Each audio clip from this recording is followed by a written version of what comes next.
to try and read it while still in the emotions of it, if possible. I've always liked writing, but I never really thought I was any good at it. I struggle with getting the words from my brain onto paper. In this case, it's on my phone. I find my brain tends to move faster than what I can type or what I can write.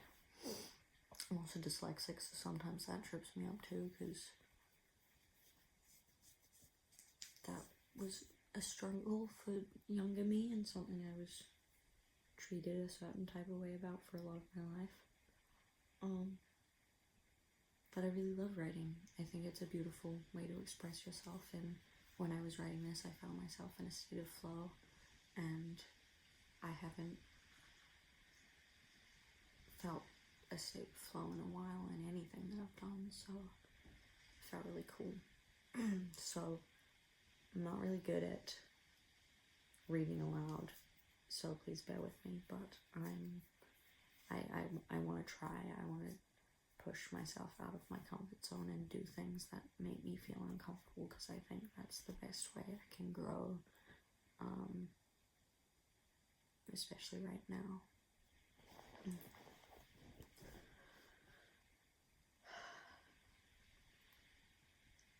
Am I not capable of being in a relationship? Virtually only the title has changed between us, yet I feel a heavy weight has lifted off my shoulders. Maybe now wasn't the right time. Maybe we were right for a bit, but once we got comfortable in our dreamland, we forgot we were supposed to come back to reality at some point. When I started to come back to reality, something in her had shifted. I was suddenly unable to understand that you were still wearing...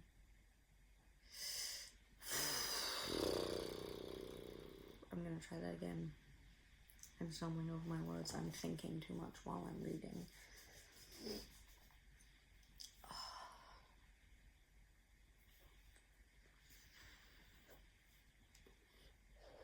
Thank you for being here. I think this is gonna be a raw, unedited video that I upload, because I think this is part of the process, and I want to show part of the process. I want to be able to look back on this part of my process. So thank you for being here.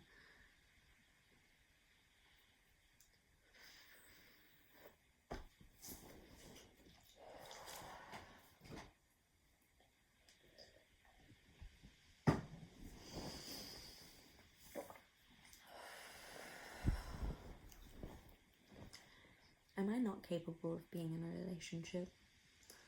Virtually only the title has changed between us, yet I feel a heavy weight lifted off my shoulders. Maybe now wasn't the right time. Maybe you were right for a bit, but once we got comfortable in our dreamland, we forgot we were supposed to come back to reality at some point. When I started to come back to reality, something in her had shifted. I was suddenly unable to understand that you were still looking at me with the glasses we built together in our dreamland. I had taken my glasses off and shattered them because I was scared to rely on another human, scared to lose any kind of feeling of independence, scared to trust. It's kind of funny, in a twisted sort of way, that all I want to do now is find every tiny piece of the glasses so I can put them back together, so I can just pretend that we never left our dreamland, even if just for a moment. The level of which I love you has only ever grown stronger since getting to know you more, since getting time alone with my thoughts to process the weight I've been carrying around for as long as I can remember, unable to put it down. The weight of responsibility for being who I was in our dreamland has lifted, but the pain of feeling like I'm supposed to be alone is creeping back in. I welcome it with open arms, as the girl in dreamland screams for me to fight harder to find the broken pieces, but it seems they've scattered across different dimensions. The realization is setting in that it's not possible to hunt them out.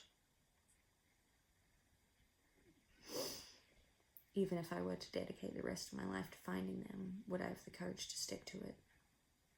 I've never been good at setting goals and sticking to them. The directions I move in change frequently. I don't know the method to my own madness. Which is why I'm tasked with the burden and privilege to dedicate my life to learning as much as I can about her, so I can understand what's best for her. She is who I want to live for, yet she is difficult to understand. I don't think we process in the same language, but there's no books on how to learn hers. So I suppose that is my mission, to study her, support her, heal her, hold her, and tell her everything is going to work out as it's meant to. The universe designed it that way, and moving with love, kindness, and intention will get me to where I need to go, to understand her and love her, how she needs me to. After all, she is the only certainty I have in this life.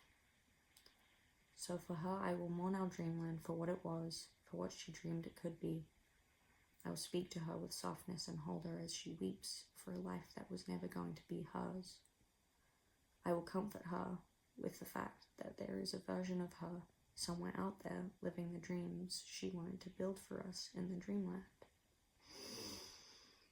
Today I struggle to support her. I know it's part of the process, and maybe tomorrow will be different. Tonight I weep with her as we mourn what wasn't meant to be. For I am her and she is I. And the only reality we have is right here, just the two of us. I'm sorry I pushed you away and closed the door on our dreamland. I didn't know that's what I was doing as it was happening. Maybe if I was aware, I could have savored it more. Maybe I could have enjoyed it deeper, fought for it harder. I vow to make this lesson one. I never forget. Live right now, not in the mind, not in a manufactured dreamland. Live in the moment, speak thy mind, and listen to one's highest self. Be true and authentic to who she wants to become. I'm sorry I couldn't share more with you. I think what I've kept is reserved for her, as she needs it more than anyone else ever could. I cannot live for another. I must live for her. Thank you for watching.